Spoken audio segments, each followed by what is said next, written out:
2024 has been the most successful year for SpaceX so far. Although they launched over 100 rockets with the Falcon series, it's nothing compared to the incredible progress made with Starship.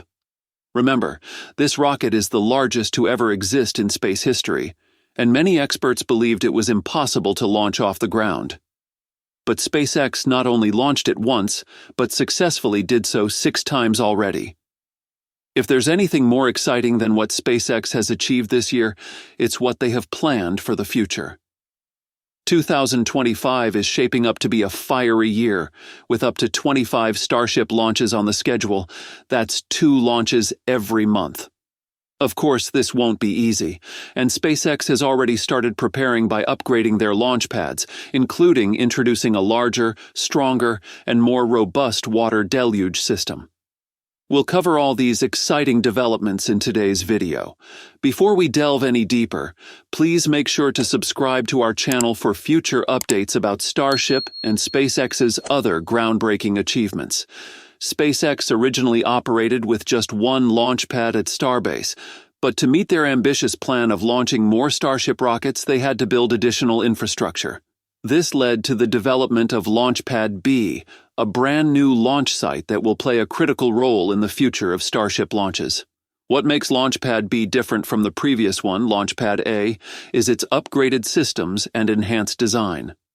A key feature of this new pad is the water deluge system, a critical upgrade to handle the immense heat and thrust generated by Starship's Super Heavy booster. The system works by spraying massive amounts of water into a specially designed flame trench to reduce heat, manage powerful sound waves, and prevent damage to the pad and surrounding equipment. Unlike the older system at Launchpad A, the new water deluge uses a dual flame trench design. This includes 2 flame buckets, which double the efficiency of cooling and sound suppression. The flame deflector system, recently photographed, consists of a curved water manifold pipe supported by 6 strong beams and vertical bars. This advanced design improves water flow and cooling performance, ensuring it can handle the intense liftoff thrust of Starship's 33 Raptor engines. While SpaceX works on the Starship project, a new company is struggling with its unusual launch system. Spin launch uses centrifugal force to spin the payload at incredibly high speeds inside a vacuum chamber, and then launch it into the sky. On paper, this sounds like an incredible innovation: cheaper, cleaner, and faster. But is it possible to turn this idea into a reality? Why has the company not yet reached any serious milestones with its system? What is holding spin launch back? In this video, we will break down how spin launch works, what challenges it faces, and why the company's progress seems to have stalled. Before we delve any deeper, please make sure to subscribe to our channel for future updates about important news in the space industry. Spin launch uses a large vacuum-sealed chamber to remove air resistance, allowing the payload to spin at higher speeds without losing energy. A carbon fiber tether holds the payload and spins it faster and faster using an electric motor. Once it reaches a speed of over 8,000 kilometers per hour, the payload is released and fired through an exit tube. The tube breaches a vacuum seal, and the payload is launched upward into the atmosphere. The system uses momentum to carry the payload into space, avoiding the need for rocket fuel. In comparison, a traditional rocket launch is much more complex. Rockets rely on multiple stages of fuel-powered engines to escape Earth's gravity. First, they ignite massive amounts of fuel to generate thrust, which pushes the rocket upward. This process requires highly precise engineering and expensive materials, as each stage must be carefully designed to detach after its fuel is spent. Even small miscalculations or technical errors can cause catastrophic failures. Rockets also produce large amounts of exhaust and greenhouse gases, which impact the environment. On top of that, each launch requires months of planning, testing, and coordination, with costs running into millions of dollars per mission. Spin launch offers an alternative that could make space launches cheaper and cleaner. The company claimed it could send payloads weighing up to 200 kilograms into low Earth orbit for just $500,000 per launch. To understand how cheap this price is, let's look at other traditional rockets. SpaceX's Falcon 9 is currently the most affordable option for commercial launches. It costs around $2 million per launch for rideshare missions, and for heavier payloads, it can go up to $67 million for a full rocket. While this is already impressive compared to older systems, it still involves significant fuel costs. The Arianespace Ariane 5, a European rocket, costs roughly $165 million per launch.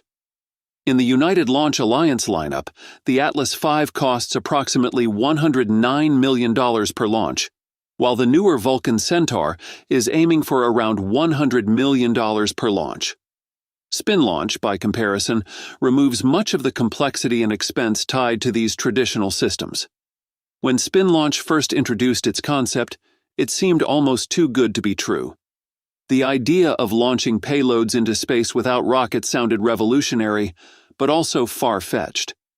However, the company surprised many skeptics when it conducted real-world tests and began making headlines.